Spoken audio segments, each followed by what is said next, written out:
नमस्कार. पॉइंट ब्लँकमध्ये तुमचं मनपूर्वक स्वागत. आज पुन्हा एकदा नवा दिवस, नवा विषय, नवी चर्चा. आज आपण चर्चा करणार आहोत महानगरपालिका क्षेत्रातल्या अनधिकृत बांधकामांबद्दल. हा प्रश्न पुन्हा एकदा अजेंड्यावर आलाय.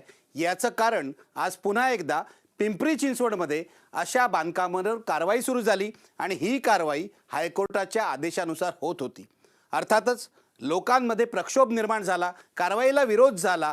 विधिमंडळात हे प्रकरण आलं आणि मुख्यमंत्र्यांनी असं आश्वासन दिलं की ही बांधकामं लवकरात लवकर आम्ही अधिकृत करण्याचा प्रयत्न करू, हायकोर्टालाही जाऊन सांगू की कारवाई थांबवण्याविषयी. असंच आश्वासन भारतीय जनता पक्षाने निवडणुकीत दिलं होतं. यापूर्वीच्या सरकारनेही असंच आश्वासन दिलं होतं आणि केवळ पिंपरी चिंचवडमध्येच हे घडतंय असं नाही. उल्हासनगरला हे घडलेलं आहे, मुंब्र्याला घडलेलं आहे, ठाणे, कळवा, कल्याण या भागामध्ये आणि सर्वत्र जिथे जिथे नव्या महापालिका तयार झालेल्या आहेत तिथे तिथे हा प्रश्न निर्माण झालेला आहे की या अनधिकृत बांधकामांचं काय करायचं.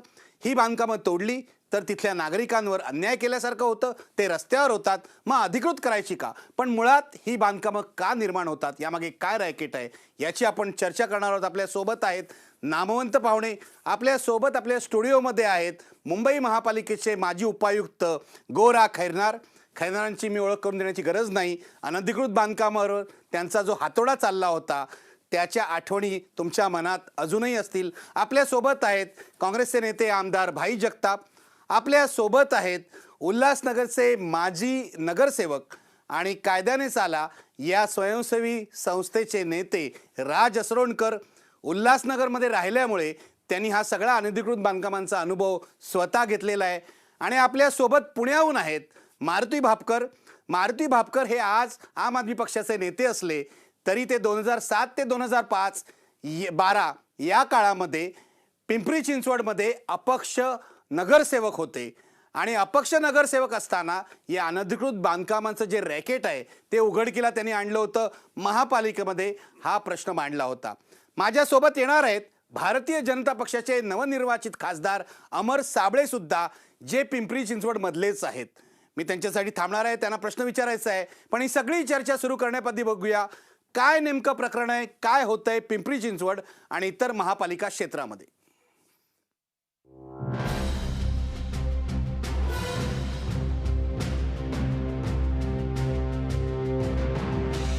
पिंपरी चिंचवडमधल्या अनधिकृत बांधकामांवर हातोडा पाडण्याची कारवाई उच्च न्यायालयाच्या आदेशानुसार बुधवारी सुरू झाली.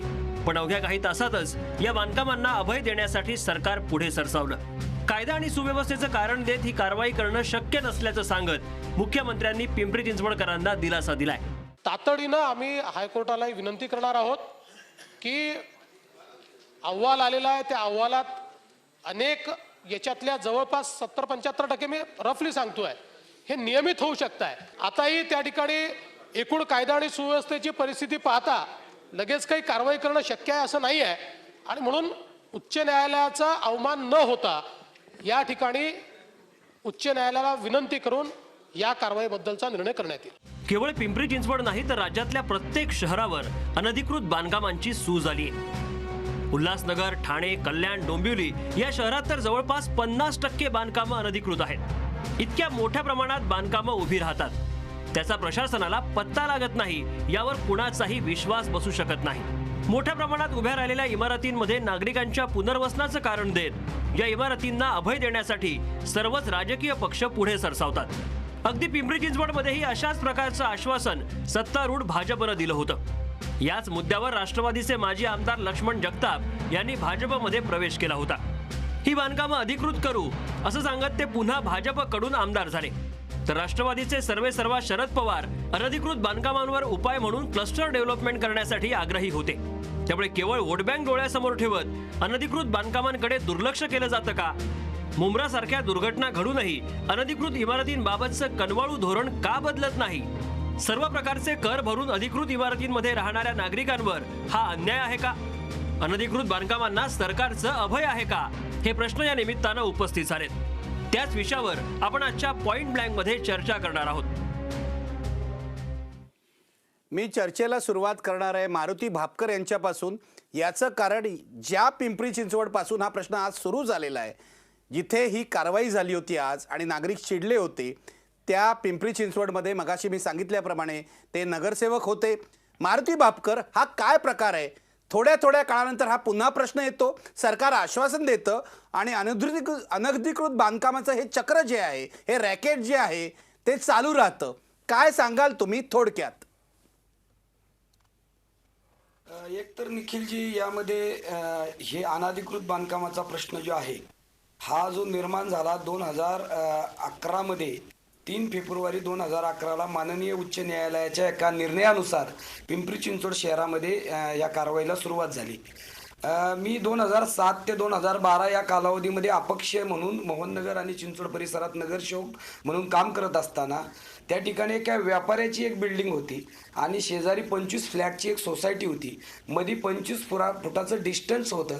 त्यामध्ये त्या व्यापाऱ्याने त्या ठिकाणी अनधिकृत बांधकाम केलं. त्यामुळं सोसायटीतल्या लोकांचं व्हेंटिलेशन बंद झालं, त्यांचा हवा प्रकाश बंद झाला आणि सगळा हा प्रकार, ही तक्रार माझ्याकडे आल्यानंतर दोघांनी समजदारीची भूमिका घेतली नाही आणि त्यामुळं सोसायटीतल्या लोकांनी माननीय आयुक्तांना तक्रार दिली की अशा प्रकारे एका व्यापाऱ्याने अनधिकृत बांधकाम केले. त्यावर त्या व्यापाऱ्याला महानगरपालिकेने नोटीस दिली. नोटीस दिल्यानंतर कारवाई होती. या भीतीच्या पोटी त्या ठिकाणी त्या व्यापाऱ्याने 2 लोक पुढे केले आणि माहितीच्या अधिकाराचा वापर करून त्या प्रभागामध्ये एकूण किती अनधिकृत बांधकामं आहेत आणि किती लोकांना नोटीस दिलेत अशा प्रकारची माहिती मिळवली. 2 त्याचा होलसेलचा व्यापार असल्यामुळे त्या ठिकाणी एक टपरीवाल्याला उभं केलं आणि त्याच्या माध्यमातून माननीय उच्च न्यायालयामध्ये एक रिट पिटिशन दाखल केलं, PIL दाखल केलं आणि पिंपरी चिंचवड शहरामधील या वार्डामध्ये 300 अनधिकृत बांधकामं आहेत. केवळ 7च लोकांनी, महापालिकेने 7च लोकांना नोटीस दिलेल्या आहेत. अशा आशयाची PIL हायकोर्टमध्ये झाले आणि हायकोर्टमध्ये माननीय न्यायालयाने त्या ठिकाणी संपूर्णतः पिंपरी चिंचवड शहरातल्या अनधिकृत बांधकामांवरती कारवाई करा, सगळे बांधकामं तोडून टाके, अशा प्रकारचा निर्णय दिला. या सगळ्या प्रकरणामध्ये हे सगळं होत असताना माझ्याच वार्डातील त्या ठिकाणचे स्थानिक सगळ्या पक्षाचे, भारतीय जनता पक्ष, शिवसेना, मनसे, काँग्रेस, राष्ट्रवादी, सगळ्या लोकांनी त्या सोसायटीच्या लोकांची बाजू घेण्याऐवजी त्या व्यापाऱ्याचं समर्थन केलं, लेखी स्वरूपात केलं. असा हा सगळा प्रकार हायकोर्टात गेला आणि संपूर्ण शहराला त्याचे परिणाम भोगावे लागले. असा हा एकंदरीत सगळा प्रकार आहे. मी या ठिकाणी आपल्याला सांगू इच्छितो की ही बांधकामं का होतात. ठीक आहे, एक मिनिट थांबा मारुती बापकर, त्याकडे आपण येऊया. पण तुम्ही पार्श्वभूमी सांगितलेली आहे या सगळ्या प्रकरणाची. भाई, मी तुमच्याकडे येतो. आज मुख्यमंत्र्यांनी असं आश्वासन दिलं आणि मला आठवतंय पूर्वीही हा प्रश्न तुमचं सरकार असतानाही अनेक वेळा आला होता, उल्हासनगरच्या बांधकामांवरून, मुंब्रा कळव्याच्या बांधकामावरून. काय भूमिका आहे तुमची? वारंवार प्रश्न अशा प्रकारे का अजेंड्यावर येतोय? निखिलजी, असं आहे की ह्या प्रश्नाची व्याप्ती फार मोठी आहे, असं काही समजण्याचं कारण नाही. म्हणजे आपण जेव्हा आता आज जी पिंपरी चिंचवडची जी चर्चा करतोय ती ज्याला तात्कालिक अनुषंगिक चर्चा आपली होत राहील, परंतु मुळात आपल्याला हे जाणणं गरजेचं आहे की मुंबईसारख्या ठिकाणी सुद्धा इमारतीचं, आपल्याकडेच आपला एक एपिसोड झाला होता, 54,000 बिल्डिंगे अशा प्रकारे अनधिकृत आहेत. झोपडपट्टीचं तर कमी बोललेलं बरं. म्हणजे 1985 पासून ते मग 90 पर्यंत, मग 95, मग 2000 पर्यंत असं त्याचं आपण रेग्युलराईज करत गेलो. ह्याच्यातला महत्त्वाचा मुद्दा असा आहे की काही गोष्टी ज्या आहेत त्या कायद्याच्या कक्षेत राहून त्या रेग्युलराईज करता येतात. कारण हा जो याचा अधिनियम जो आहे, महाराष्ट्र प्रादेशिक नियोजन व नगररचना अधिनियम 1966चा, त्याच्या 53 आणि 54 कलमाप्रमाणे त्यांना त्या नोटिसी देण्यात येतात. पण त्याच कायद्यामध्ये त्याच्या 44 अंतर्गत तुम्हाला तुमचं अनधिकृत असलं तरी तुम्हाला अप्लाय करता येतं की बाबा माझं हे रेग्युलराईज करा, आणि ते कायद्याच्या चौकटीत राहून करता येतं. ही कायद्याची असलेली आजची पोझिशन आहे. झालंय काय माहिती आहे, आपल्याकडे जो राजकीय त्याच्यामध्ये जो अभिनिवेश केला जातो, म्हणजे टोळ आम्ही रद्द करू 15 दिवसात आम्ही धनगरांचं आरक्षण देऊ, 15 दिवसात आम्ही हे सगळं रेग्युलराईज करू, हे जे काही केलं जातं त्याच्यातनं जे काही निर्माण होतं त्याचा हा परिणाम आहे काही अंशी. मी फक्त त्यांच्याकडे बोटं दाखवणार नाही, कारण पिंपरी चिंचवड असेल किंवा ज्या पूर्वी नगरपंचायत होत्या, नंतर नगरपालिका झाल्या, नंतर महानगरपालिका झाल्या, ह्या सगळ्या वाढणारा जो पसारा आहे त्याची आपल्याला निटीग्रिटी समजून घेणं गरजेचं आहे. नगरपालिका होती त्यावेळेला त्याच्या बाजूची गावं त्यांच्यात ग्रामपंचायत होती, काही गावं त्याच्यामध्ये यायला नकार करतात, ह्या अनेक प्रकार आपण पाहिले. त्याला कारणं आहेत. ती गावं परंपरागत ज्यांचं घर समजा आहे त्याचं परसावण आहे वगैरे वगैरे सगळ्या गोष्टी त्याच्यात आहेत. एकदा नगरपालिकेमध्ये आल्याच्या नंतर नगरपालिकेचे नियम लागतात. त्या नियमानुसार त्याच घरातलं वर्षानुवर्षाचं जे आहे हे छप्पर एखादं आहे ते अनधिकृत ठरू शकतं आणि असं अनेक वेळेला घडलेलं आहे. आणि म्हणून पिंपरी चिंचवडचा आता ते माजी नगरसेवक किंवा नगरसेवक किंवा जे भापकर जे सांगतात आहेत हे काही अंशी जरी खरं असलं तरी वस्तुस्थिती अशी आहे 66,324 बांधकामं ही तिथली याची आहेत, अनधिकृत आहेत. आता याच्यामध्ये निर्णय घेताना कुठचंही सरकार असेल म्हणजे ही सगळी पाडून टाकली तर हाहाकार माझे नाही होईलच. आपण मुंबऱ्यामध्ये नुसती सुरुवात केली, काय झालं तुम्ही सगळं पाहिलं. 1.5 लाख लोक जर रस्त्यावर आले आणि त्यावेळेला जी काय परिस्थिती तयार होते, परंतु ही परिस्थिती होण्यासाठी जे काही सगळे आपण जे जबाबदार आहोत त्याच्यामध्ये सिस्टम जबाबदार आहे, त्याच्यामध्ये राजकारणी जबाबदार आणि त्याच्याकडे जास्तीत जास्त ह्या ज्या काही टोळ्या चाललेल्या आहेत मुंबई सारख्या ठिकाणी, त्या आरे कॉलनीमध्ये राजकारणी, तिथले पोलीस, तिथले आरेचे अधिकारी आणि मग ही एक प्रकारची संघटित गुन्हेगारी आहे ज्यांच्या माध्यमातून अशा प्रकारच्या झोपडपट्ट्या तयार केल्या जातात. मग त्या रेग्युलराईज करा, मग त्यांना नागरी सुविधा द्या, अशा प्रकारचा प्रश्न आहे. माझा फक्त झोपडपट्ट्या नाही. आपण ब्रेक घेऊया, पण मला तुम्हाला त्याआधी विचारायचं आहे की याच्यामध्ये अनधिकृत जी बांधकाम आहेत तुम्ही म्हणताय ते बरोबर आहे, त्याकडे मी येणार आहे. का होतात टोळ्या निर्माण होतात, पण वेगवेगळ्या प्रकारची अनधिकृत बांधकाम आहेत. म्हणजे तुम्ही म्हणताय त्याप्रमाणे ग्रामपंचायतीत आधी असलेली, नंतर जी महापालिका किंवा नगरपालिकेच्या हद्दीमध्ये आली ती, दुसरं तुम्ही म्हणताय ती झोपडपट्टी, आणि तिसरं नागरिकांनी, नगरसेवक आणि पोलिसांच्या मदतीने केलेलं अनधिकृत बांधकाम. अगदी 3 प्रकारची बांधकाम आहे दुर्दैवाने. आणि त्याचा राजकीय हे करायचा, वापर करून घ्यायचा आणि मग मात्र त्याला वेगळी कारणं द्यायची, ही तितकीशी योग्य नाहीत. मग ती कोणी ठीक आहे, आपण येऊया त्याच्याकडे, अधिक तपशिलात येऊया. खैरनार साहेब आपल्या बरोबर आहेत, राज असरोणकर आहेत, त्यांच्याशी मला बोलायचं आहे.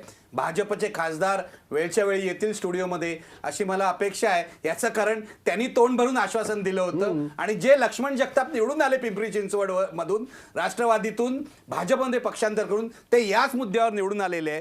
तेव्हा भाजप नेमकं काय करणार आहे हेही मला त्यांना विचारायचं आहे. पण ब्रेक पूर्वी आपला प्रश्न बघा, अनधिकृत बांधकामांना अभय देण्याचं सरकारचं धोरण योग्य आहे का?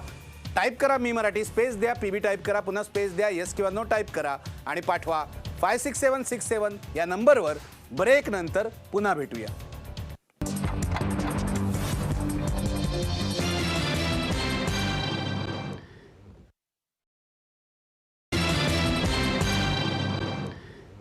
अनधिकृत बांधकामं का होतात, कशा प्रकारचं हे रॅकेट आहे, हे ब्रेक पूर्वी भाई जगताप सांगत होते. मला गोरा खैरनार यांच्याकडे यायचं आहे. खैरनार साहेब मला सांगा, भाई जे म्हणाले की सगळं नगरसेवक असेल, पोलीस असेल, यांचं मिळून एक संगनमत असतं, तुमचा काय अनुभव आहे? कारणं वेगवेगळी असू शकतात, पण अनधिकृत बांधकामं भरपूर प्रमाणात आहेत आणि व्यावहारिक दृष्टिकोनातून ते तोडणं अशक्य आहे. त्यामुळे त्यांना कुठल्या ना कुठल्या प्रकारे कायदेशीर करून घेणं, सामावून घेणं पाडता येणारच नाही, अशक्य आहे. दुसरं असं की मोदी साहेबांनी निवडणुकीच्या काळामध्ये आश्वासन दिलं आहे की 2022पर्यंत सगळ्या गरजू लोकांना घरं मिळणार आहेत. मग आपण तोडायची घाई करण्यापेक्षा या गरजू लोकांना घरं कसं देता येईल याच्यावर जास्त लक्ष केंद्रित केलं तर ज्या ठिकाणी पाडायची गरज आहे त्या लोकांनाही पर्याय जागा देऊन पाडता येईल. म्हणजे आपलं प्लॅनिंगचंही काम होईल आणि लोक जे रस्त्यावर येणार आहेत. असं म्हणणं आहे हायकोर्टाच्या म्हणण्याप्रमाणे हे सरसकट पाडू नये? नाही, बिलकुल नाही, पाडता येणार नाही, लोकांवर आणि अशक्य आहे, कारण इतका भ्रष्टाचार वाढलाय, एवढं मोठं रॅकेट झालेलं आहे. आज मुंबई सुद्धा 50% अनधिकृत बांधकाम आहे. 50% मुंबईत अनधिकृत आहे, आणि ठाणा वगैरे जर बघितलं तर 60 ते 70% अनधिकृत आहे. बरोबर आहे. त्यामुळे म्हणजे पाडायचा प्रयत्न जरी केला तरी अशक्य आहे. कारण असा प्रकार याच्यापूर्वी झालेला आहे. म्हणजे ठाण्याचा जो मुंबऱ्याचा प्रकार झाल्यानंतर असं लोक रस्त्यावर आले आणि म्हणून खैरनार साहेब म्हणतात ते मी सुरुवातीलाही म्हणालो की आपल्याला प्रॅक्टिकली सगळंच काही करता नाही, परंतु त्या कायद्यात तरतूद आहे, ज्या कायद्याचा उल्लेख केला जातोय, अधिकृत करण्याची त्याच्यात 44 ह्याच्याप्रमाणे त्याच्यात तरतूद आहे, ते का वापरलं जात नाही त्याच्यासाठी कायद्याची चौकट सुद्धा आहे. त्याच्याकडे येतो. या कार्यक्रमाच्या उत्तरार्धामध्ये आपण त्या उपायाकडे येऊया. पण राज असरोणकर, तुम्ही उल्हासनगरात राहता, तिथले नगरसेवक होतात. हे जे चाललंय आपलं बोलणं, उल्हासनगर मधली बांधकामं अधिकृत करा असं सरकारने सांगितलं होतं मागच्या सरकारने, तिथे काही फरक पडलाय का अजून हा सगळा भ्रष्टाचार चालू आहे? एक आपण लक्षात घेतलं पाहिजे, जर आपण उच्च न्यायालयाने अनधिकृत बांधकामं पाडण्याचा आदेश दिला आणि त्याच्यानंतर सरकारने 2005ला कायदा केला, त्या दरम्यानची जर उच्च न्यायालयाची आपण जर प्रोसिडिंग वाचली सगळ्या मधल्या काळातली, तर न्यायालय आपल्याला हतबल दिसतं या सगळ्या व्यवस्थेसमोर, की तुम्ही कधी कारवाई करणार, हे संत का चालू आहे, इतकं स्लो का सुरू आहे. या पद्धतीने म्हणजे ही सिस्टीम इतकी निर्ढावलेली आहे. प्रश्न असा आहे की आज कायदा सुव्यवस्थेचा प्रश्न का निर्माण होतोय, तर 65,000 बांधकामं आहेत, लाखो लोकांचा प्रश्न आहे, असं कारण पुढे केलं जातं. कधीतरी हे बांधकाम एक होतं ना. 2005 पर्यंत उल्हासनगरची बांधकामं ही 1 लाख होती ज्या वेळेला समजा, पण 2005 नंतर पुन्हा जेव्हा 1ने सुरुवात झाली, आज 10 वर्षात पुन्हा 5,000 नवीन अनधिकृत बांधकामं त्या शहरामध्ये उभी राहिलेली आहेत. अनधिकृत बांधकामांचे जे छोटे छोटे वेगवेगळे प्रकार आहेत, माणसं शासकीय जमिनीवर त्याचं घर आहे आणि त्याला 30-40 वर्ष झालेली आहेत. सरकारच सांगतं की 25 वर्ष झाली की त्याचं स्ट्रक्चरल ऑडिट करून घेतलं पाहिजे. लोक भीतीने पुन्हा ते रिपेअर करतात, त्याची दुरुस्ती करतात, डागडुजी करतात. ते सुद्धा अनधिकृत बांधकाम आहे. कारण कायद्यामध्ये तुम्ही घेतलेल्या फ्लॅटमध्ये जर किचनमधून हॉलमध्ये कनेक्ट करण्यासाठी जरी तुम्ही एक चौकोन जरी तोडलात तरी ते सुद्धा अनधिकृत बांधकामच आहे कायद्यामध्ये. आपण जे टाईल्स वगैरे बदलतो कायद्याने ते सुद्धा अनधिकृत बांधकाम आहे.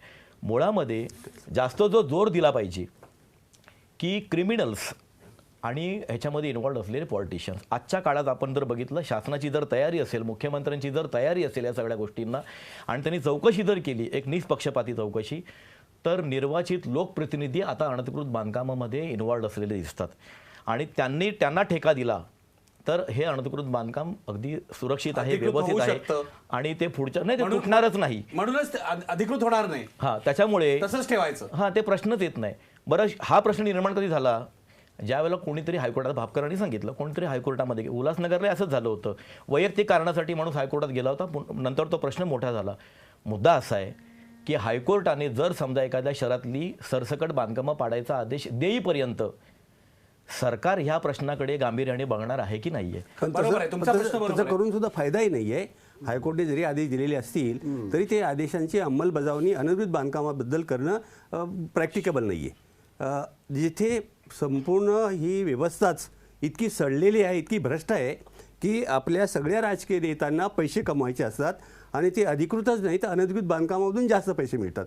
त्यामुळे पार्टी चालवायची आहे, निवडणुका लढवायच्या आहेत, यासाठी अशी बेकायदेशीर धंदे होणं हे आवश्यकच आहे. बरं, आपला जो म्हणजे असे बेकायदेशीर धंदे सुरू करायचे, हां. बांधकामं करायची, बरोबर. त्याला तिथे उत्तेजन. रहिवाशांना राहायला पाठवायचं आणि मग त्यांची ढाल पुढे करून ही बांधकामं वाचवायची. हा, नाही, असं दुसरा होतंय? नाही, दुसरा भाग आहे ना, मग लोक खेड्यापाड्यातनं किंवा देशाच्या कानाकोपऱ्यातनं शहराकडे धाव घेतात उपजीविकेसाठी, जिवंत राहण्यासाठी. तर उपजीविकेसाठी जे शहरामध्ये लोक येतात त्यांना परवडेल अशी घरं मिळत नाहीत कुठेच. सरकारही पुरेशा प्रमाणात ही बांधकामं करत नाही. मग अशा वेळेला लोक जे येतात ते जाणार कुठे? शेवटी गुंडाईच्या टोळ्या निर्माण होतात, त्यांना संरक्षण देणारे लोक तयार होतात आणि मग लोकांना घरं पाहिजे, गरजू लोकांना, म्हणून ते डोंगरावर असोत, खास खडगाळ्यात असो, कुठेतरी झोपडी बांध, कुठेतरी झोपडी बांधतात, अगदी तिथे तुमचा राहतात. महत्वाचा मुद्दा आहे की परवडणारी घरं आपण निर्माण करत नाही म्हणून लोकांवर ही पाळी येते हो. आणि ते या सगळ्या ज्याला रॅकेट, ज्याला जाळं आपण म्हणतोय भ्रष्टाचाराचं, त्याच्यात सापडतात. मारुती बापकर, तुमच्याकडे येतोय. आता जे खैरनार सांगतायत किंवा राज असरोणकर किंवा भाई जगताप सांगतायत, तिथे काय परिस्थिती निर्माण झाली? पिंपरी चिंचवडमध्ये सुद्धा अशाच गुन्हेगारीतून, भ्रष्टाचारातून हे सगळं निर्माण झालंय का? नाही निखिलजी, याच्यामध्ये ह्या बांधकामांची जर आपण वर्गवारी केली तर आत्ता खैरनार साहेब किंवा भाई जगताप सांगतायत तो मुद्दा एकदम बरोबर आहे की हे रॅकेटमध्ये काम करणारे व्यापारी तत्वावरती अनाधिकृत 3-3, 4-4 मजली बिल्डिंगी करायच्या आणि स्क्वेअर फुटावरती सर्वसामान्य माणसाला फ्लॅट सिस्टमनी घरं विकायचे असे एक उद्योग करणारे राजकारणी लोकांचे, आमदाराचे, खासदाराचे, नगरसेवकाचे बगलबच्चे हे कृत्य करतात. आणि आमचे इथला व्यापारी जो आहे त्यांनी देखील तशाच प्रकारचं काम केलेलं आहे. तर असे लोक करणारे आहेत. परंतु दुसरा एक असा वर्ग आहे की जो गावाहून या ठिकाणी पोट भरण्यासाठी आलेला आहे. इथल्या मूळ जमीन मालकाकडनं त्यांनी गुंठा, 1.5 गुंठा, 2 गुंठे, 3 गुंठे जागा विकत घेतलेली आहे. तो त्या ठिकाणी स्वतःचं अधिकृत घर उभं करू इच्छितो. परंतु महापालिका स्तरावरती जी महापालिकेची नियमावली आहे की 1.5 गुंठा ते 2 गुंठे, 3 गुंठे जागेवरती जर अधिकृत घर उभं करायचं असेल तर महानगरपालिकेची नियमावली जी आहे त्याप्रमाणे जर अधिकृत घर उभं करण्याकरता जर प्लॅन टाकला आणि त्याची परमिशन घ्यायचा प्रयत्न केला तर जेवढा खर्च घराला येतो तेवढाच खर्च परमिशनसाठी येतो आणि म्हणून सर्वसामान्य माणूस अनधिकृत बांधकामाकडे वळतो. हा एक मुद्दा यामध्ये आहे. दुसरं म्हणजे पिंपरी चिंचवड नवनगर विकास प्राधिकरण 1970ला स्थापन झालं. ही औद्योगिक नगरी आहे. कामगार वर्गाला ना नफा ना तोटावरती स्वस्त दरात घरकुलं उपलब्ध करून देण्यासाठी हे प्राधिकरण स्थापन झालं. या प्राधिकरणाने कुठल्याही प्रकारे तशा प्रकारचं काम केलं नाही. केवळ जमिनी खरेदी विक्री करणाऱ्याचा दलालांचा अड्डा तो बनला. राजकारणी, उद्योगपती, व्यापारी यांना ते भूखंड घेतले त्यांनी आणि त्या ठिकाणी मोठे मोठे सोसायटी अपार्टमेंट स्थापन करून त्या ठिकाणी करोडो रुपयाचा नफा कमवला. मूळ हा प्राधिकरणाचा उद्देश संपलाय. माझी तर पहिली मागणी राहील मुख्यमंत्री देवेंद्र फडणवीस यांच्याकडे की पहिल्यांदा ते प्राधिकरण बरखास्त करा आणि उरलेल्या ज्या जमिनीवरती लाखो घरं शासनाच्या माध्यमातून निर्माण करून त्या ठिकाणी लोकांना घरं उपलब्ध करून द्या. जर अशी घरं उपलब्ध झाली तर अनधिकृत घरं होण्याचा प्रश्नच निर्माण होत नाही. असाच प्रकार MIDCच्या बाबतीत आहे. MIDCने या ठिकाणी शेतकऱ्यांच्या जमिनी अतिशय कवडीमोल दराने घेतल्या आणि त्या जमिनी आता महानगरपालिकेने ठराव केला की औद्योगिक भूखंडाचं निवासी आणि व्यापारीकरण करायचं. त्या जमिनीवरती आता मोठे उद्योगपती, मोठे मोठे मॉल्स आणि मोठ्या मोठ्या स्कीम्स करतायत आणि करोडो रुपये कमावतायत. शेतकरी उद्ध्वस्त झाला, सर्वसामान्य माणसाला घर मिळत नाही. तर माननीय मुख्यमंत्र्यांनी या ठिकाणी यावरती विचार करून लाखो घरं निर्माण करावीत आणि गरिबांना, सर्वसामान्य कामगारांना परवडतील या दरात उपलब्ध करून द्यावेत. कुणीही अनधिकृत घरामध्ये राहण्याची कोणाची इच्छा नसती, कोणालाही त्याच्या भयावह जीवन जगण्याची इच्छा नसती. आज बरोबर आहे. भापकर तुमचा मुद्दा पोचलेला आहे. खैरनार साहेब तर पण तेच म्हणतायत. पण मला विचारायचं आहे, हे मुख्यमंत्र्यांनी करायला पाहिजे. पण सर्वच राजकीय पक्ष राजकारण करतायत. पण ताजं जे राजकारण केलंय ते भारतीय जनता पक्षाने केलंय. याचं कारण निवडणुकीत त्यांचं आश्वासन होतं. मग ही कारवाई का होते? जर पिंपरी चिंचवडचा भाजपचा आमदार निवडून आला असेल या विषयावर तर मग आज कारवाई का झाली? कोर्टाला सरकारने आधी जाऊन हे का सांगितलं नाही? भाई, मला तुम्हाला विचारायचं आहे. सर्व पक्ष याला जबाबदार आहेत आपण मानू, पण ताजं राजकारण म्हणजे मुख्यमंत्री ढोंगीपणा करतायत का? विधिमंडळात सांगतायत की आम्ही हे करू. मग आतापर्यंत 5 महिने झाले. आता नोव्हेंबर, डिसेंबर, जानेवारी, फेब्रुवारी, मार्च 5 महिन्यामध्ये त्यांनी हे का केलं नाही? अधिकृत का केलं नाही? ते माझं म्हणणं तेच आहे. मी सुरुवातीला म्हणालो तसं की या लोकांनी जे काही निवडणुकीच्या अगोदर वारे माप जे तोंडाला येईल ते बोलत गेले आणि जर ते तोंडाला येईल ते बोलत नाही गेले तर मग त्यांनी करायला पाहिजे. टोलच्या बाबतीमध्ये काय बोलले मी सांगण्याची आवश्यकता नाही. आज काय सांगतात त्याची आवश्यकता नाही. पिंपरी चिंचवडचा हा मर्यादित विषय असल्या कारणाने इथे यांची मोदींची सभा झाली आहे. यांची लक्ष्मण जगताप आता फोनवर आपल्या बरोबर आहे, जिथले आमदार. त्यांनी हे आश्वासन दिलं होतं. आश्वासन दिलंय सगळ्यांनी. त्यांनी सांगितलं की आम्ही करू. एक गोष्ट आणखीन सांगतो, मागच्या वेळेला आमच्या सरकारच्या वेळेला सुद्धा हा जो उद्रेक झाला आणि सगळे रस्त्यावर आले, ज्या वेळेला ह्या ऍक्शन झाल्या जवळजवळ 3,500 हे जे आहेत ते पाडली गेली अशा प्रकारचे आणि मग मोठा उद्रेक झाला. सगळे लोक रस्त्यावर आले आणि फार मोठा तिथे प्रश्न तयार झाला. तरी सुद्धा सरकारने या बाबतीमध्ये भूमिका अशी घेतली की आपल्याला हायकोर्टाचे निर्देश आहेत त्याप्रमाणे करायला लागेल. परंतु ही गोष्ट परत एकदा आपल्याला सांगावी लागेल की पिंपरी चिंचवड किंवा तत्सम ज्या ग्रामपंचायत महानगरपालिका याच्यातनं कन्वर्ट झालेल्यांचे वेगळे प्रश्न आहेत. त्यांना एकाच मापामध्ये मोजता येणार नाही. आणि म्हणून माझं म्हणणं हेच आहे की तुम्ही राजकीय अभिनिवेश घेऊन जेव्हा करता एखादी गोष्ट आणि मग हे करायला जाता. आज सुद्धा त्यांचं जे स्टेटमेंट आहे, आम्ही तात्काळ जाणार आहोत. कसे तात्काळ जाणार तुम्ही? मुख्यमंत्र्यांनी फसवणूक केली. आपल्याबरोबर लक्ष्मण जगताप भारतीय जनता पक्षाचे पिंपरी चिंचवडचे आमदार आहेत. आपल्यासोबत तिथलेच खासदार अमर साबळे येणार होते, पण त्यांनी आता कळवलंय मी ट्रॅफिक जॅम मध्ये अडकलोय. लक्ष्मण जगताप, तुम्ही आलात याबद्दल तुमचे आभार. तुमचे खासदार ऐन वेळेला ट्रॅफिक जॅम मध्ये अडकतात. तुम्ही लोकांची फसवणूक करताय असं भाई जगताप यांचं म्हणणं आहे. तुम्ही आश्वासन दिलं होतं निवडणुकीमध्ये ही सर्व बांधकामं अधिकृत केली जातील. कधी होणार आहेत? मुख्यमंत्री थापा मारतायत का? नाही, मुख्यमंत्र्यांनी आज शब्द दिलाय आणि मला वाटतं मुख्यमंत्र्यांनी दिलेला शब्द निश्चित ते पाळतील आणि त्या दृष्टीने कारवाई चालू आहे. येत्या 8-15 दिवसात तो निर्णय लागलेला असेल आणि न्यायालयालाही विनंती करून जी बांधकामं पडू घातली ती थांबवण्याचं काम मुख्यमंत्री करणार आहे. जगताप साहेब, 5 महिन्यात, भाई मी येतो तुमच्याकडे. भाई जगताप तुम्हाला काहीतरी विचारतायत, पण लक्ष्मण जगताप साहेब मला सांगा, 5 महिन्यात तुमच्या सरकारने काय केलं? तुम्ही म्हणताय 15 दिवसात होणार आहे. 5 महिने कुठे होतं सरकार? त्यांनी केलं काय? कुंटे समितीचा अहवाल येत होता. कुंटे समितीच्या अहवालाला वेळ लागला म्हणून 5 महिने लागले. अजूनही महसूल विभागाचा अहवाल यायचा राहिलाय, म्हणून जर महसूल विभागाचा अहवाल आला असता तर मला वाटतं ह्याच अधिवेशनात झालं असतं. ठीक आहे भाई, हे खरं आहे नाही, का? आता कसं काय आहे हे खोटं आहे? जेव्हा लक्ष्मणराव जगताप ज्या वेळेला याचे आमदार होते राष्ट्रवादीचे, त्यावेळेला त्यांचं सगळं जे काही स्टेटमेंट आहेत ती सगळी ह्याच्यावर रेकॉर्डवर आहेत. फक्त एकच गोष्ट सांगतो, 12/6/2014 तत्कालीन मुख्यमंत्री सन्माननीय पृथ्वीराजजी चव्हाण यांनी ती समिती निर्मिती केली मुंबईच्या कुंटेंच्या ह्याच्याखाली, आणि उच्च पदस्थ सगळ्यांची ती समिती निर्माण केली की याला आपल्याला रेग्युलराइज करता येण्यासाठी काय करावं लागेल. म्हणजे आपल्याकडे असलेले समितीचा अहवाल कधी आला? आता ह्या 5 तारखेला आला, ह्या मार्चला, ह्या 5 तारखेला आला. हे बरोबर आहे त्यांचं म्हणणं, हे बरोबर आहे. परंतु ही गोष्ट तेव्हाही माहिती होती, म्हणजे ही मुख्यमंत्र्यांना माहिती नव्हतं असं नाही. आधीच कोर्टात जाऊन सांगता आलं असतं. अगदी कारण मी म्हणून तारीख काय सांगितली, 12/4/2006 ज्या वेळेला देवेंद्रजी फडणवीस विरोधी पक्ष नेते होते, त्यावेळेला याच्याने ज्या वेळेला हे बांधकामाच्या विषयी जेव्हा मोठा गजब झाला हाऊसमध्ये, तेव्हा त्यांचीच भाषणं आहेत की. आणि म्हणून आता जे काही जगताप सांगत आहेत लक्ष्मणराव ते खोटं आहे. त्याचं कारण असं आहे, हे अगोदरच सांगितलं गेलंय, त्या अहवालातच आहे ते की तुम्हाला कायद्याच्या कक्षेत राहून काही म्हणजे सरकार यावेळेला कोर्टाला सांगू शकत होतं. हो, त्या अगोदर पण सांगू शकतो. तारखेची वाट बघायची काय गरज होती? एक मिनिट, लक्ष्मण जगताप, तुमच्या सरकारने हे कोर्टात जाऊन का सांगितलं नाही? आज कारवाई करण्याची वेळच आली नसती. जर महसूल विभागाचा अहवाल आला असता तर निश्चित ही सांगायची वेळ आली नसती.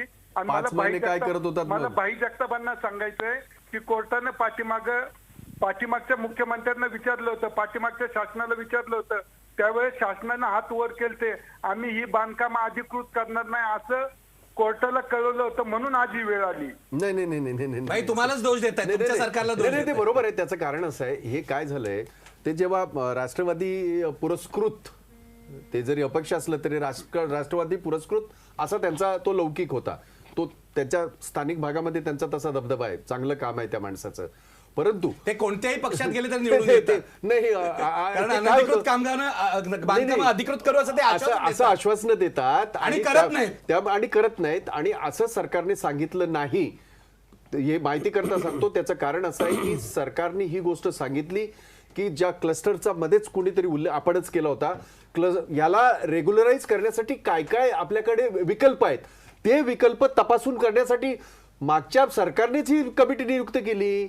असं कसं म्हणता येईल की म्हणजे ते जर त्याच्या मनामध्ये दोष देतायत? नाही, दोष नाही, कमिटीची तारीखच सांगितली मी तुम्हाला. काय तुम्हाला काहीतरी म्हणायचं खरं साहेब? नाही, हा अनधिकृत बांधकामांना अधिकृत करणं हा फार गुंतागुंतीचा विषय आहे, इतका सोपा विषय नाहीये.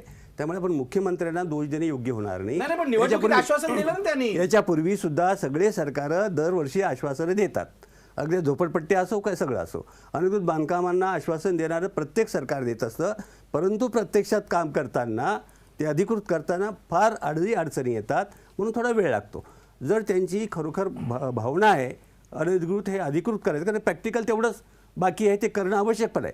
त्यामुळे त्यांनी निर्णय जरी घेतला असेल तरी हा एक मोठा निर्णय आहे की अनधिकृत बांधकामांना आपण त्यांना वेळ देऊया असं तुमचं म्हणणं आहे. पण मला मारुती बापकर आणि मला मारुती बापकर आणि राज असरोणकर यांच्याकडे यायचं आहे, कारण एका ठिकाणी बांधकाम रेग्युलराइज होऊ नये, ते अधिकृत झालेलं नाहीये असं राज असरोणकर सांगतायत.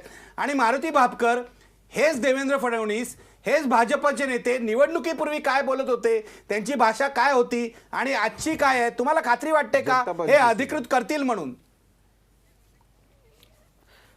निखिलजी, मी आपल्याला आवर्जून सांगू इच्छितो की हा प्रश्न निर्माण झाल्यानंतर महानगरपालिकेच्या सभागृहामध्ये उल्हासनगरचा विषय असेल किंवा गुंठेवारी अधिनियम 2006चा विषय असेल किंवा MRTP ऍक्ट 143चा विषय असेल किंवा आरक्षणामध्ये बाधित होणारे लोक जे 25,000 संख्या आहे, 25,000 घरं आरक्षणामध्ये आहेत, त्यांचं 1940 वर्षापूर्वी 50 वर्षापूर्वीची बांधकामं आहेत.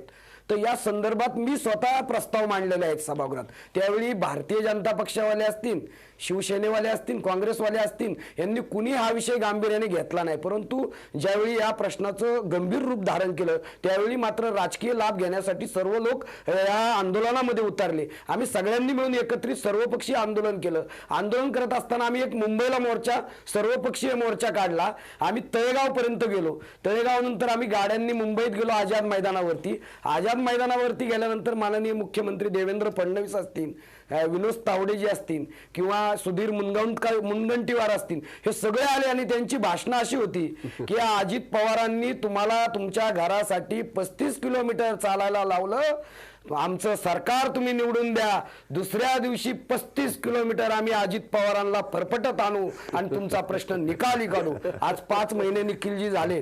यांचा सरकार आल्यानंतर काळेवाडी परिसरातल्या सगळ्या लोकांना नोटीस दिल्यात, त्यांना झोपा येणार, त्या ठिकाणच्या लोकांना अटॅक व्हायना, अटॅक यायला लागलेत. आम्ही 15 दिवसापूर्वी त्या ठिकाणी जाऊन मिटिंग घेतली. मी लक्ष्मण भाऊंना सांगू इच्छितो की तुमचं सरकार आल्यानंतर आम्हाला अपेक्षा नव्हती कुठलीही नोटीस येण्याची. तत्काळ तुम्ही या नागरिकांच्या निखिलजी 8 आमदार यांना पुण्यातनं निवडून दिले आणि 3 आमदार पिंपरी चिंचवड, 11 आमदार सगळ्याच्या सगळे निवडून दिले. हे काँग्रेसवाले लोक, मुख्यमंत्री पृथ्वीराज चव्हाण किंवा अजित पवार करत नव्हते म्हणून ते यांना निवडून दिले. बरोबर आहे, बरोबर आहे. काय झोपा काढत होते का? लक्ष्मण भाऊ जगताप उत्तर द्या. 1 मिनिट, भारती भापकर त्याला उत्तर देऊ दे. लक्ष्मण भाऊ तुम्ही उत्तर द्या. किती दिवसात हे होणार आहे? दुसऱ्या दिवशी होईल असं तुमच्या नेत्यांनी सांगितलं होतं. किती दिवसात होणार आहे? की हा सुद्धा चुनावी जुमला होता. इथून पुढे जी बांधकामं कायम होऊ शकतील असं कुठलंही बांधकाम पडणार नाही. आणि म्हणजे काय? म्हणजे याला काय अर्थ आहे? पूर्वीपासून असं सगळे म्हणत होते. जे कुंटे समितीने जी एक नियमावली केली त्या नियमावलीत जवळजवळ 70 ते 75% बांधकामं बसतील. 70 ते 75% बांधकामं निश्चित वाचतील. अशा कुठल्याही बांधकामावर अन्याय होऊ नये यासाठी त्याचा सर्वेही करणार आहोत. आणि असा सर्वे करत असताना तोपर्यंत महसूलकडनं तो अहवालही येतोय. माझ्या माहितीप्रमाणे एखाद्या महिन्यापेक्षा जास्त वेळ लागणार नाही. नाही, एक मिनिट भाऊ, लक्ष्मण भाऊ जगताप, तुम्ही आता मगाशीच थोड्या वेळापूर्वी, मला वाटतं 3-4 मिनिटापूर्वी 15 दिवस म्हणाला होता. आता 1 महिना म्हणताय. नेमकं किती दिवसात होतील? पिंपरी चिंचवडची जनता, अख्ख्या महाराष्ट्रातल्या महानगरपालिकातली जनता हे बघते कार्यक्रम. नेमके किती दिवस हे सांगा आम्हाला. मागच्या शासनानं 15 वर्ष लावले असं मी म्हटलं. 15 दिवसात. हो, तुम्ही म्हणाला 15 दिवसात होईल म्हणून. बरं ठीक आहे, किती दिवसात होईल सांगा. 2-4 दिवसात? 2-4 महिने. एक मिनिट खैरनार साहेब, त्यांना सांगू दे किती दिवसात होईल. 15 दिवस ते 1 महिन्यात हा कायदा होईल. पाहिजे तर 2 महिने घ्या, पाहिजे तर 2 महिने घ्या. 2 महिन्यात होईल का?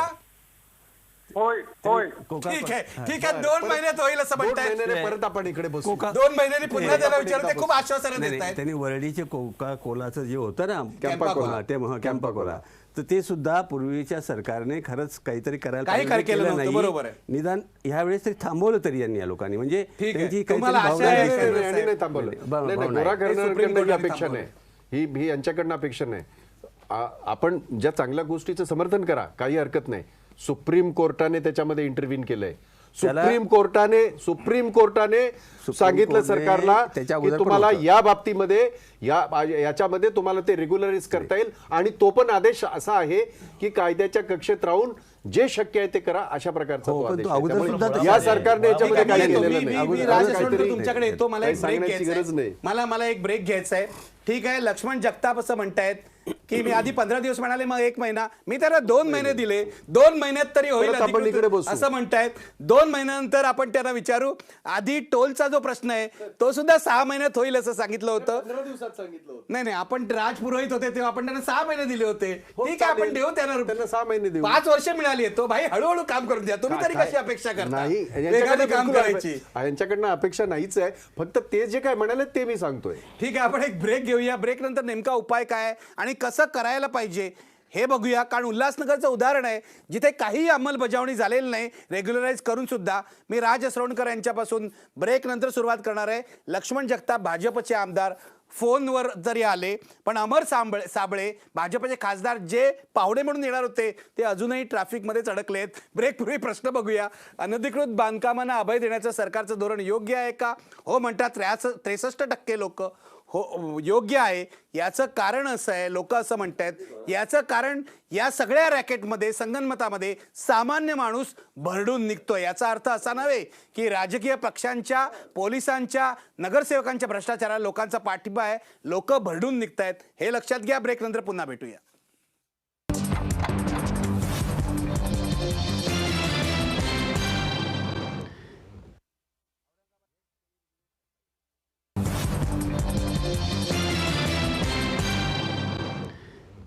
ब्रेक नंतर तुमचं स्वागत. सगळे म्हणतात की भ्रष्टाचार, गुन्हेगारी यामधून याच्यातली काही बांधकामं निर्माण झाली आहे, त्याची वर्गवारी करायला हवी आणि जनतेवर अन्याय होऊ नये म्हणून ती अधिकृत करायला हवी.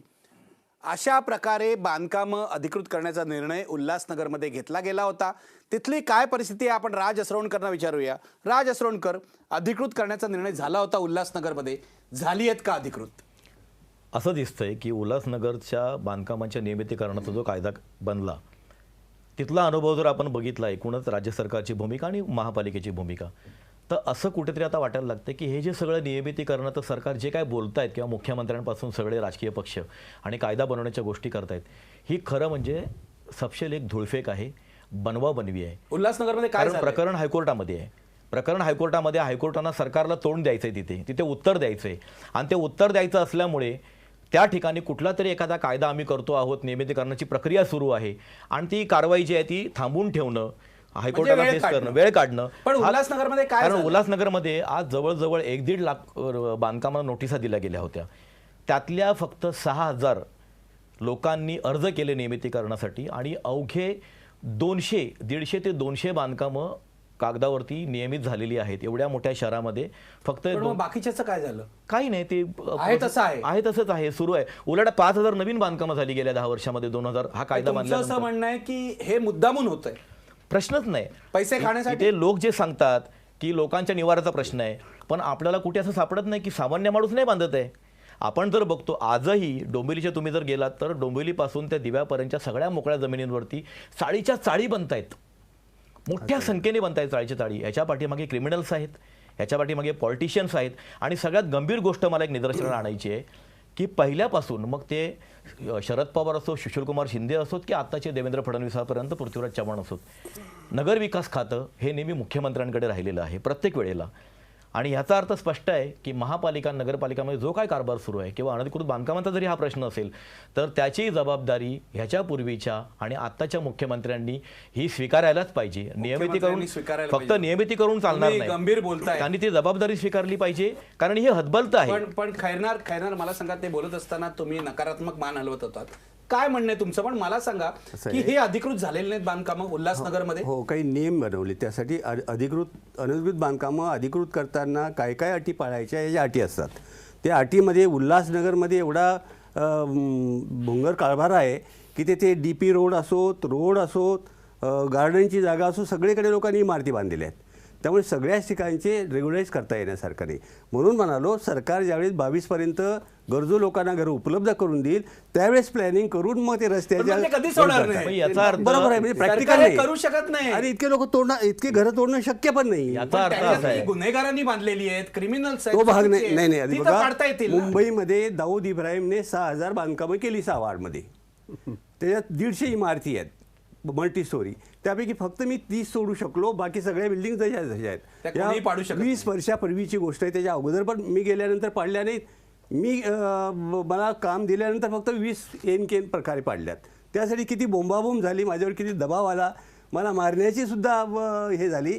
आणि नंतर मला काढल्यानंतर, निलंबित केल्यानंतर अजून एक बिल्डिंग तुटली नाही. म्हणजे आता दाऊद इब्राहिम सारख्या गुंडांनी बांधलेल्या इमारती या मुंबईमध्ये कोणी तोडायची हिंमत केली नाही, तर बाकी तोडत नाही. तर बाकी तिथे राहणारे लोक काही गुंड नाही आहेत, तिथे राहणारे लोक नागरिक आहेत, त्यांनी पैसे देऊन ती जागा घेतली. असं होणार आहे की त्यामुळे आपल्याकडे उल्हासनगर असो, कुठे असो, किती लोकांनी बांधलेले असल्या तरी राहणारे माणसं साधारण माणसं आहेत. आपल्याकडे ज्यांची अंमलबजावणी अद्यापर्यंत झालेली नाही असे अनेक कायदे आपल्याकडे कागदावरती पडून आहेत. तसाच हा त्याच्यामध्ये कायदा हा एका कायद्याची भर पडणार आहे. नाही, तसंच करता येणार नाही. खैरनार साहेब जसे आशावादी आहेत तसे आम्ही सुद्धा आशावादी आहोत. ते यासाठी नाही की ते 22. एक मिनिट, मी वेगळ्या विषयावर बोलतोय, कारण ते वारंवार सांगतात की 2022 पर्यंत सगळ्यांना घरं देणार आहे.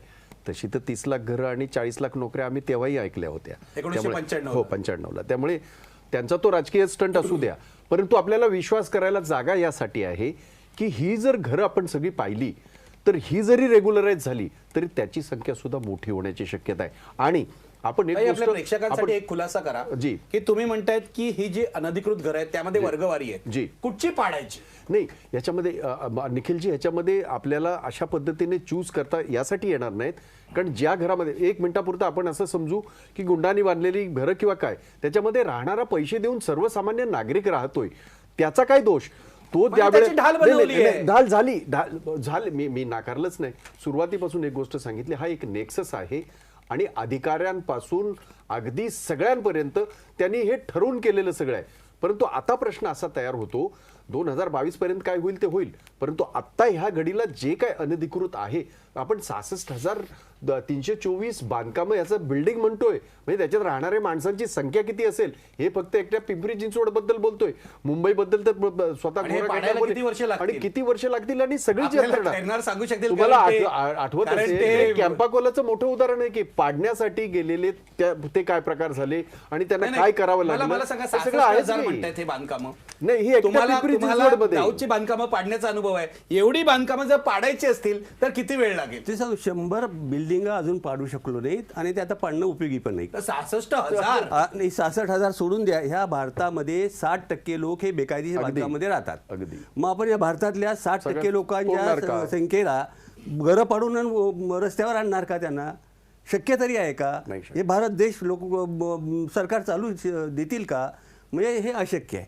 त्यामुळे कोणीही भ्रष्टाचार केला, कोणी याच्यातनं पैसे खाल्ले, त्याचा आता विचार करून फायदा नाही. 50 वर्षे गेली वर्षे हे चालू पण आहे. अधिकृत करायची तर लवकरात लवकर करून टाकायला हा, पाहिजे, लवकरात लवकर करायला पाहिजे. नाहीतर ती तशीच ठेवायची आणि पैसे हा, खायचे, मग पुन्हा चालू राहील. जसं पूर्वीच्या सरकारांनी ह्या झोपडपट्ट्या रेग्युलराईज केल्या, तारखा वाढतो तर 2000 पर्यंत आलो, काही दिवसांनी आपण 2010 पण होणार. त्यामुळे तसं ह्या घरांना सुद्धा ठीक आहे. तारीख नेमून याच्या पुढे नवीन बांधकाम आलं तेवढंच थोडा, जुने बांधकाम तोडू नका. याच्या भ्रष्टाचार पुढे नाही पण 10 वेळा झालं ना. कारण ह्या बेकायदेशीर बांधकाम तोडण्यासाठी सुद्धा अधिकारी, नगरसेवक, लोकप्रतिनिधी पैसे भरपूर वसूल करतात. वेगळं डिपार्टमेंटच काढायला हा. पाहिजे. ब्रेक घेतोय मी, बरोबर आहे, ब्रेक घेतोय.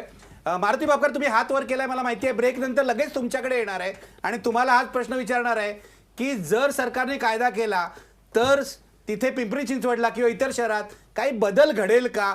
ही अनधिकृत बांधकामं पाडली जातील का? राज असरोणकरांना विश्वास आहे, 100% विश्वास आहे, असं काही होणार नाही. कायदा नुसता कागदावरच राहील. ब्रेक घेऊया, ब्रेक नंतर पुन्हा भेटूया. ब्रेकपूर्वी प्रश्न पहा, अनधिकृत बांधकामांना अभय देण्याचं सरकारचं धोरण योग्य आहे का? टाईप करा मी मराठी, स्पेस द्या, पीबी टाईप करा, पुन्हा स्पेस द्या, यस किंवा नो लिहा आणि पाठवा 56767 या नंबरवर. ब्रेक नंतर पुन्हा भेटूया.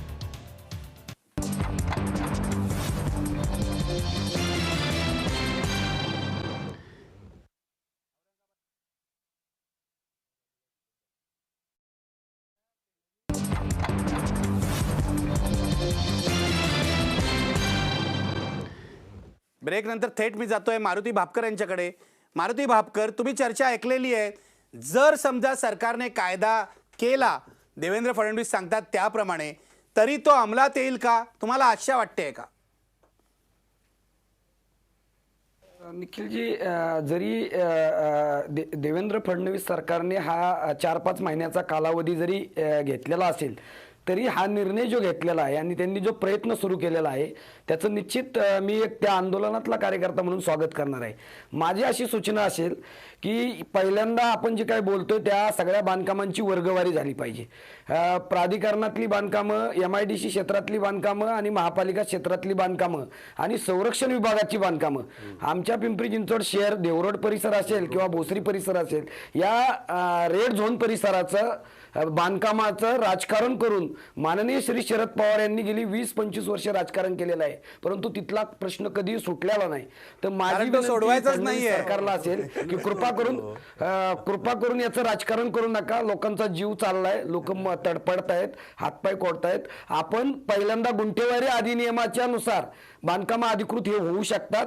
त्याच पद्धतीने गुंठा 1.5 गुंठा 2 गुंठे जागेवरती अधिकृत घर बांधता येईल अशा प्रकारची नियमावली महापालिका स्तरावरती शासनाने उपलब्ध करून दिली तर अनधिकृत बांधकामं होणार नाही. आणि तिसरा सगळ्यात महत्त्वाचा मुद्दा की प्राधिकरण असेल, म्हाडा असेल किंवा MIDC असेल, या सगळ्या बांधकाम घरं बांधणाऱ्या संस्था आहेत. तर या संस्थांनी मोठ्या प्रमाणात घरं उपलब्ध करून दिले आणि ते हे सांगतायत ना खैरनार. तत्वावरती परवडतीनं अशा पद्धतीने जर झाले तर निश्चित याला पायबंद बसू शकतो आणि सुनियोजित शहराचा विकास होऊ शकतो.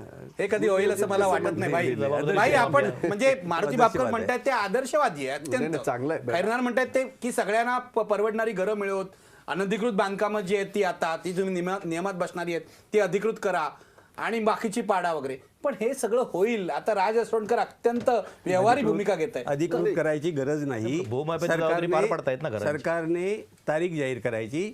उदाहरणार्थ डिसेंबर 2014 किंवा उदाहरण ठीक आहे 2014 या येथपर्यंत जेवढी काही घरं झालेली आहेत ती कुठली घरं तोडायची नाहीत. कारण आपल्याकडे ठीक आहे. आकाशात जे ग्रह असतात ते म्हणजे 2014 पर्यंत कोणत्याही घराचं डिमॉलिशन एक करायचं. उदाहरण आपण जोपर्यंत आपण पर्यायी जागा देत नाही त्यांना तोपर्यंत तोडायचं नाही. अगदी सार्वजनिक कामासाठी जरी लागणार असेल तरी त्यांची व्यवस्था करा आणि मग तोडा. बरोबर. असं जर झालं हा अगदी प्रॅक्टिकल ही प्रॅक्टिकल भूमिका आहे अशाच की डिसेंबर 2014 पर्यंत तोडायचं नाही, पर्यायी जागा मिळेपर्यंत. म्हणजे पुढची 50 वर्ष ती राहू शकतात. नाही असं आहे की आता जे काही कोर्टामध्ये चालू आहे किंवा कोर्टाने जी काही डायरेक्शन्स दिलेले आहेत किंवा आता जी कुंटे समिती जी आहे त्यांनी जे काही रेकमेंडेशन दिलेले आहेत ते कायद्याच्या चौकटीत राहून तुम्ही कसं रेग्युलराईज करू तुम्हाला शकता? असं वाटते? असं होणारच आणि त्याच्याशिवाय करावं पर्याय नाही. निखिलजी याच्यामध्ये सगळ्यात गोष्ट याची त्यांचा जीव टांगणीला लागलाय ज्यांची घरं आहेत, ज्यांनी पैसे देऊन घरे आहेत आणि हे सगळे कामगार आहेत. हे नाही, काय कोण त्यांच्यावर अन्याय होताच कामा नये. मला exactly. याविषयी तुमच्याशी सहमत आहे. आणि म्हणून त्याला काहीही झालं तरी याच्यातले कायद्याच्या चौकटीत राहून परत एकदा तेच सांगेन चौकटीत राहून जेवढी मॅक्झिमम घरं हे करता येतील तेवढी आपल्याला करायला पाहिजेत आणि त्याची वर्गवारी जे भापकर भाई, म्हणतात माझा वेळ आहेत, संपला. ती एकाच वर्गवारी मुद्द्याचं उत्तर होऊन द्या ते तुम्ही. करायला पाहिजे. तुम्ही अनुभवी आहात जी. हे ठीक आहे. सर्वसामान्य गरीब माणसावर अन्याय होऊ नये म्हणून वर्गवारी करून ते जे काही करायचं अधिकृत वगैरे ते करायला पाहिजे. जी.